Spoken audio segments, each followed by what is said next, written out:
Hello बच्चों, कैसे हैं आप सब। आई होप आप सब एकदम बढ़िया होंगे। Welcome to your SST class.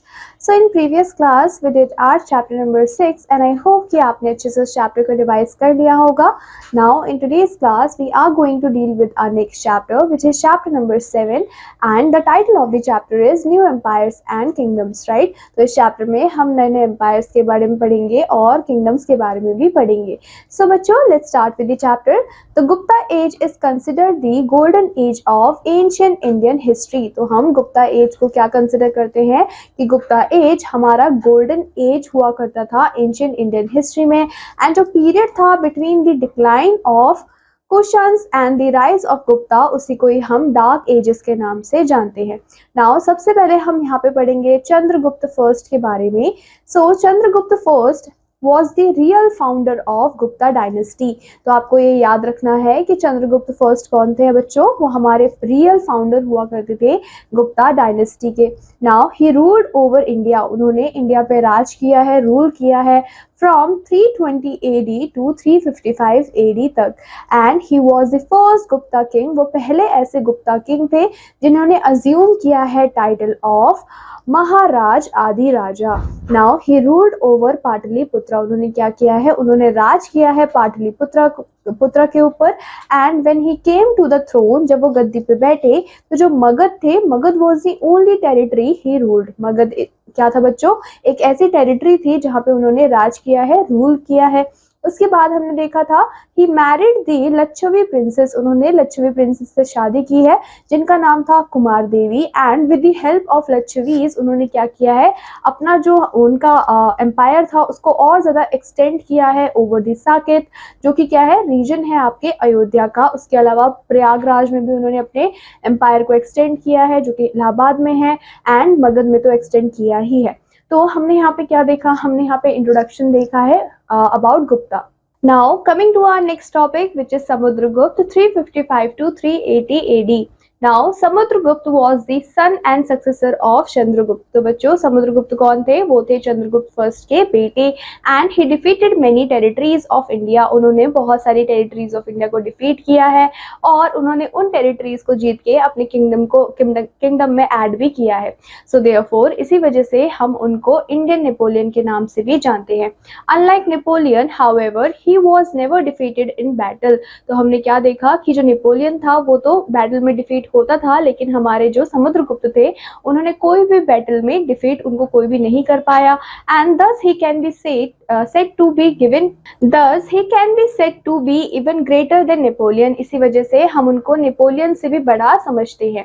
Now coming to conquest of Samudragupta, now he was one of the greatest rulers of Gupta dynasty। अगर हम देखें तो गुप्ता डायनेस्टी के वो क्या थे बच्चों, ग्रेटेस्ट रूलर्स में से एक थे। And he was chosen by his father to succeed him, और उनको किसने चूज किया था, उनके फादर ने ही चूज किया था। जैसे ही वो किंग बन गए, he proceeded on with a long campaign which brought him many victories। तो वो बहुत ही लंबे कैंपेन पे चले गए और उसके अलावा उनको बहुत सारी विक्ट्रीज भी उन कैंपेन्स में मिली। सबसे पहले उन्होंने क्या किया, उन्होंने डिफीट किया नॉर्दर्न इंडिया को एंड उन्होंने ऐड कर लिया दिल्ली को एंड उत्तर प्रदेश को अपनी किंगडम में। एंड उसके बाद वो बहुत सारे किंग से क्या हुए, लड़े। कहाँ पे बच्चों, डेक्कन एंड साउदर्न इंडिया में, such as those of Orissa, Andhra Pradesh and Tamil Nadu. उसके अलावा जो समुद्रगुप्त थे उन्होंने डिफीट किया बहुत सारे किंग्स को ईस्टर्न इंडिया में भी। And he set out against the forest tribal of the south. उसके अलावा अगर हम देखें तो यहाँ पे जो ट्राइबल्स थे साउथ के, उन्होंने एक्सेप्ट किया उनके रूल को एंड उन्होंने प्लेज भी किया अपनी लॉयल्टी उनके लिए।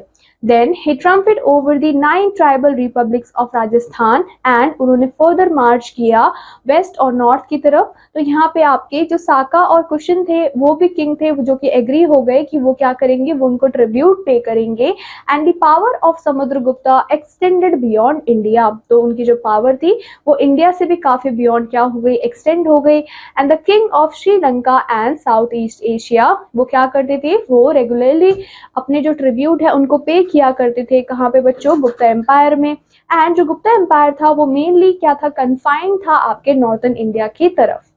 Now coming to a great personality, तो अगर हम समुद्रगुप्त की पर्सनैलिटी की बात करते हैं तो वो एक ग्रेट कॉन्क्योर तो थे ही, बट वो बहुत ही अच्छे स्कॉलर भी थे, बहुत अच्छे पोएट थे एंड बहुत ही अच्छे लवर थे म्यूजिक के, राइट। नाउ जो समुद्रगुप्त थे had keen interest in art and learning, उनको बहुत ज़्यादा इंटरेस्ट था आर्ट में, लर्निंग में, एंड वो खुद भी बहुत अच्छे पोएट थे और म्यूजिशियंस भी हुआ करते थे।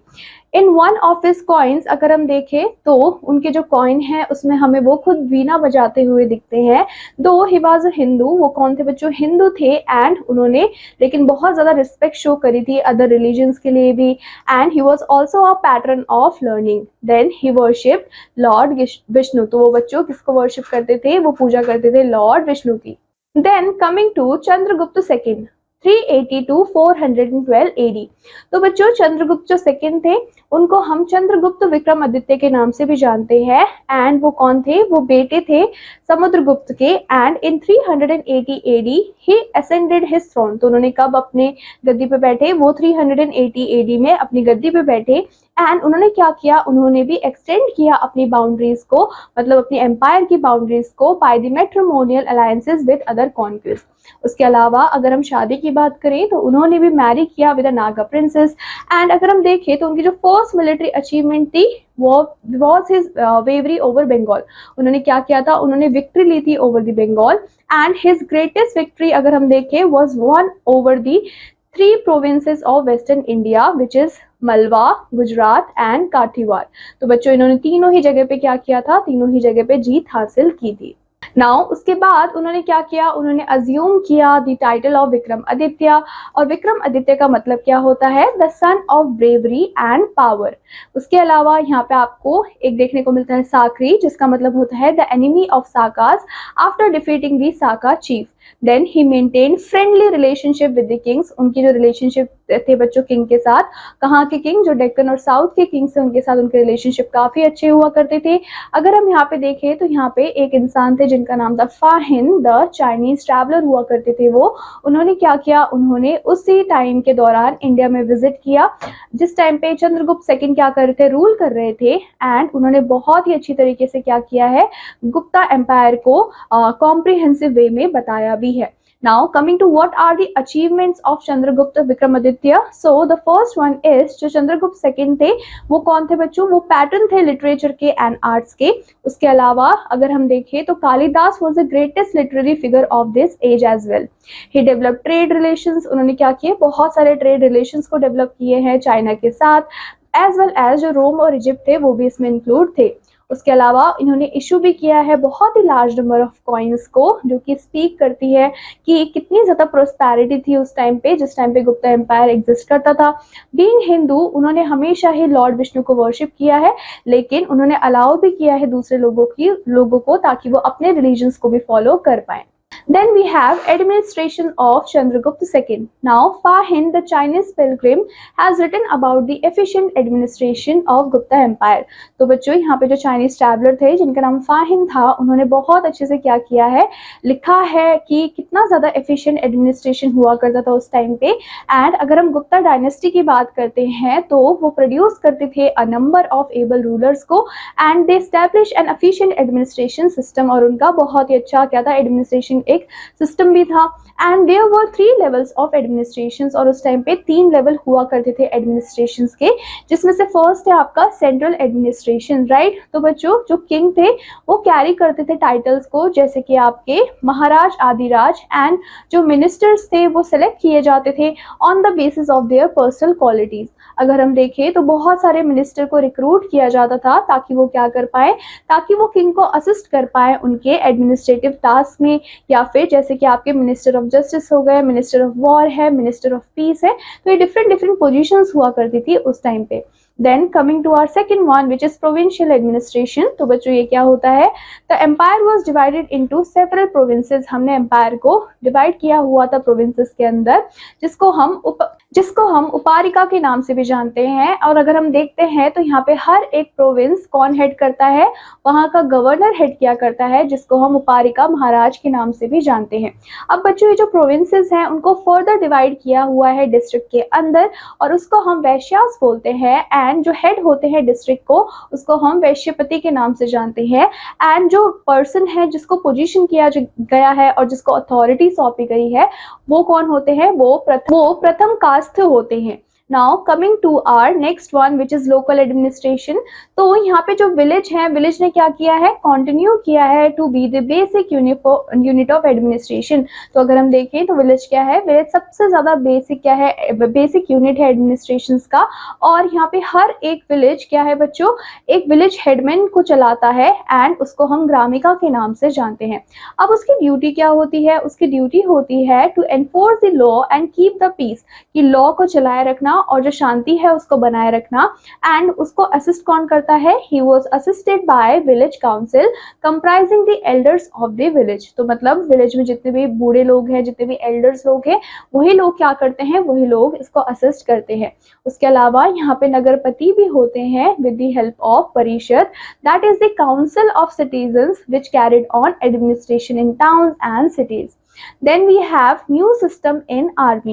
Now during this period अगर हम देखें तो जो system है of giving land and grants was prevailing, right? So it has started during the Satavahana period, so and gradually become a practice. तो बच्चों ये पहले के टाइम से ही चला आ रहा था और लेकिन बाद में क्या होता चला गया? एकदम प्रैक्टिस बनती चली गई। अर्लियर हमने क्या देखा कि जो लैंड ग्रांट्स होते थे उनको दिया जाता था एंड बट लेटर ऑन हमने क्या देखा कि it was provided to bureaucrats also in lieu of their salary. तो बाद में हमने क्या देखा कि जो लोग हैं उनको अपनी सैलरी से क्या देना पड़ता था? टैक्स देना पड़ता था। उसके अलावा अगर हम यहाँ पे देखें तो जो समंतास थे वो क्या थे बच्चों? वो क्लास थे लैंडलॉर्ड के and they were the result of increasing land grants. They acted as intermediaries between the king and the peasants. तो किसकी तरह एक्ट करते थे? वो एक इंटरमीडिएटर की तरह एक्ट करते थे। किसके बीच में? किंग के बीच में और पीजेंट्स के बीच में। And they were assigned to collect revenues, और उनका काम क्या होता था कि जितना भी टैक्स है, जितना भी रेवेन्यू है, उसको कलेक्ट करना, जितने भी हमारे सोल्जर्स हैं, होर्सेज हैं, उनको मेंटेन करके रखना एंड प्रोवाइड करना equipment for the warfare, right? The king maintained a regular army. जो किंग थे वो क्या करते थे? वो मेंटेन करके रखते थे रेगुलर आर्मी को। एंड जो समंतास थे वो प्रोवाइड करवाते थे किंग को with the troops whenever he needed. Then we have trade and commerce. Now during Guptas अगर हम देखें तो जो लोग थे वो बहुत ज़्यादा प्रोग्रेस थे हर एक फील्ड में। अगर हम ट्रेड की बात करें, अगर हम कॉमर्स की बात करें, मैन्युफैक्चर की बात करते हैं, साइंस हो गया, मेडिसिन हो गया, मैथमेटिक्स हो गया, एस्ट्रोनॉमी हो गया, आर्ट और आपका आर्किटेक्चर हो गया, लैंग्वेज लिटरेचर है, in international contact and diplomacy जो इंडिया का नेम था वो काफ़ी ज़्यादा था और हमारे इंडिया के लोग डिफरेंट डायरेक्शंस में काम भी कर रहे थे।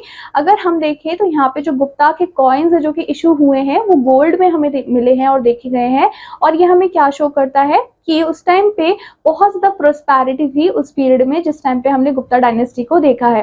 The trade and commerce both internal and external flourish. तो हमने क्या देखा कि जो ट्रेड है, जो कॉमर्स है, वो बहुत ज़्यादा फ्लरिश था, चाहे वो इंटरनल वे में हो चाहे वो एक्सटर्नल वे में हो। And there was a network of good roads. और हमने क्या देखा कि बहुत अच्छे नेटवर्क थे गुड रोड्स के, जो कि क्या करते थे? जो कि कनेक्ट करते थे मेजर सिटीज को। एंड इंडिया उस टाइम पे बहुत ही ज़्यादा प्रोस्पेरस एंड पॉलिटिकली स्टेबल क्या था? एक कंट्री हुआ करता था। तो यहाँ पे आपको पिक्चर में दिख रहे हैं, ये पिक्चर है आपके Gupta coins. Then we have science. So great progress was made in the field of astronomy. तो हमने देखा कि उस टाइम पे बहुत अच्छी प्रोग्रेस थी regarding your astronomy, regarding mathematics और मेडिसिन। तो बच्चों जो गुप्ता का एज है therefore called age an age of science. और इसी वजह से जो गुप्ता का एज था, गुप्ता डायनेस्टी का एज था, उस पीरियड को हम लोग एज ऑफ साइंस के नाम से भी जानते हैं। यहाँ पे अगर हम देखें तो जो आर्यभट्ट है या फिर आपके वराह मीरा हैं, उन्होंने क्या किया है? ये दोनों ही आपके एस्ट्रोनॉमर्स हैं और मैथमेटिशियंस हैं। एंड आर्यभट्ट ने क्या किया था? आर्यभट्ट ने डिक्लेयर कर दिया था कि जो अर्थ है वो क्या करता है? वो सन के अराउंड मूव करता है। एंड उन्होंने बहुत ही फेमस बुक को भी लिखा जो कि था आर्यभट्टिया एंड सूर्य सिद्धांत था। उसके अलावा आपने क्या देखा कि बृहद संहिता को भी लिखा गया था by Varahamihira and deals with the astronomy and mathematics. जिन्होंने क्या किया है? जिन्होंने मैथमेटिक्स और एस्ट्रोनॉमिक्स दोनों में ही डील किया है। Now there were master smith during the Guptas. हमने क्या देखा कि गुप्तास के टाइम पे बहुत सारे मास्टर स्मिथ भी हुआ करते थे। वो had profound knowledge of metals, जिनको मेटल्स के बारे में बहुत ज़्यादा नॉलेज हुआ करती थी। एंड उन्होंने एक्सपेरिमेंट्स भी किए हैं मेटल्स को मिक्स करके। एंड उन्होंने क्या बनाया है, एलॉय भी बनाया था। Now the iron pillar at Mehrauli is proof of that. और यहाँ पे अगर आप देखो तो प्रूफ के लिए आपके पास क्या है, बहुत ही बड़ा सा क्या है, आयरन पिलर है जो कि मेहरौली में स्थित है। Now coming to social and religious conditions. जो चाइनीज ट्रैवलर थे जिनका नाम था फाहिन, उन्होंने क्या किया है, बहुत सारी इंफॉर्मेशन दी है about the social condition of people during the Gupta age. तो उन्होंने बताया कि जो सोसाइटी थी उस टाइम पे उसको डिवाइड किया गया था on the basis of 4 varnas, right. तो बच्चों यहाँ पे जो सबसे ऊपर थे वहाँ पे ब्राह्मण्स को रखा गया था जिनको हाईली रिस्पेक्ट दी जाती थी। And slavery was prevalent in the Gupta age but not in any rigid form. तो उस टाइम पे जो स्लेवरी थी वो उस टाइम पे बंद थी, या फिर हम बोल सकते हैं ये प्रेवलेंट नहीं थी इतनी, लेकिन कोई भी रिजिड फॉर्म नहीं था उसका।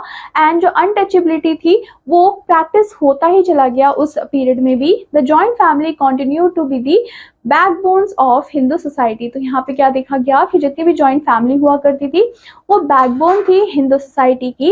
एंड जो प्रैक्टिस ऑफ सती है वो भी क्या बन गया था, वो भी उस टाइम पे एक प्रैक्टिस बन गया था अमंग दी रॉयल फैमिलीज।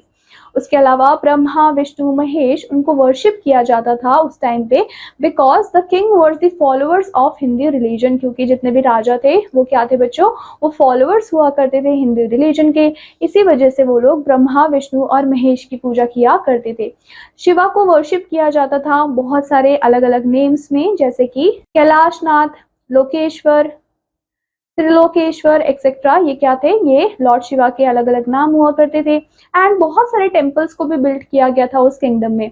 जो लोग थे वो क्या करते थे, वो परफॉर्म करते थे वैदिक याजन्स को। एंड अदर जो रिलीजन्स थे उसमें इंक्लूड थे आपके बुद्धिज्म थे, जैनिज्म थे, वो भी अडॉप्ट हो रहे थे धीरे धीरे। उसके अलावा उन्होंने जैन टेम्पल्स को भी बिल्ड किया है। एंड जो बुद्धिज्म है वो डिक्लाइन हो रहा था but had not quite disappeared, मतलब कि वो डिक्लाइन तो हो रहा था लेकिन डिसअपियर पूरी तरीके से बुद्धिज्म उस टाइम पे नहीं हुआ था। Now coming to decline of the Gupta empire. तो अभी तक हमने देखा कि गुप्ता डायनेस्टी या फिर गुप्ता एम्पायर में कितनी सारी चीजें अच्छी थी, प्रोस्पेरस था, फ्लरिश था बहुत ज्यादा, लेकिन डिक्लाइन कैसे हुआ वो भी देख लेते हैं। तो India was threaten from the north by the race of nomadic people known as Hunas. तो यहाँ पे हुआ क्या कि इंडिया को थ्रेटन किया गया था जो भी हमारे नॉर्थ की तरफ क्या था, रेस थी नोमैडिक पीपल की, जिनको हम हुनास के नाम से जानते हैं। उन्होंने क्या किया था, उन्होंने बहुत ज्यादा थ्रेटन किया था। कब किया था, 5th सेंचुरी एडी में। नाउ रिपीटेड इन्वेजन्स उन्होंने किया और उसके बाद उन्होंने क्या कर दिया, धीरे धीरे गुप्ता एम्पायर को ये वीकन करने लगे, कमजोर करने लग गए। और उन्होंने उस एक्सटेंट तक कमजोर कर दिया कि जितने भी हमारे प्रोविंशियल गवर्नर्स थे they had no difficulty in breaking away and becoming independent. तो धीरे धीरे क्या होने लगे, जितने भी प्रोविंशियल गवर्नर्स थे वो टूटते चले गए और अपने इंडिपेंडेंट एम्पायर्स को बनाने लग गए। And the Gupta dynasty came to an end. और इसी वजह से जो गुप्ता डायनेस्टी है वो धीरे धीरे एंड की तरफ बढ़ता चला गया। जब क्या हुआ बच्चों, जब डेथ हुई विष्णुगुप्ता की। एंड कब हुई थी, 550 एडी में। Now coming to our next topic जो कि है Harshavardhana and Harshacharita. Now a new kingdom arose at Thanesar. तो एक नया किंगडम क्या हुआ, अरोज हुआ थानेसर में, जो कि नियर कुरुक्षेत्र हुआ करता था हरियाणा में। एंड ये कब हुआ था, ये हुआ था 7th century, about 100 years after the end of Gupta era. Now it was also the birth place of Harshavardhana. तो ये क्या था बच्चों, ये जन्मभूमि भी थी, बर्थ प्लेस भी थी हर्षवर्धन की। And who is known better in history as Harsha. और उनको हम हिस्ट्री में हर्षा के नाम से भी जानते हैं। ही केम टू द थ्रोन, वो कब आए बच्चों अपनी गद्दी पे, after the death of his brother. और उनके ब्रदर की डेथ हुई थी 606 एडी में। And he is the last great Hindu empire of northern India. और वो कौन थे, वो लास्ट हमारे बहुत ही अच्छे, बहुत ही ग्रेट हिंदू एम्पायर थे हमारे नॉर्दर्न इंडिया के। And he died in 647 AD. Now coming to the sources, so there are 2 important sources जो कि हमें बहुत सारे इंफॉर्मेशन देते हैं अबाउट हर्षा एंड उनके अचीवमेंट्स कौन कौन सी थी। So the first important source is Harshacharita. So बच्चों हर्षचरित को किसने लिखा है, ये लिखा है बाय हिज कोर्ट पोएट बाना भट्टा ने। नाउ यहाँ पे जो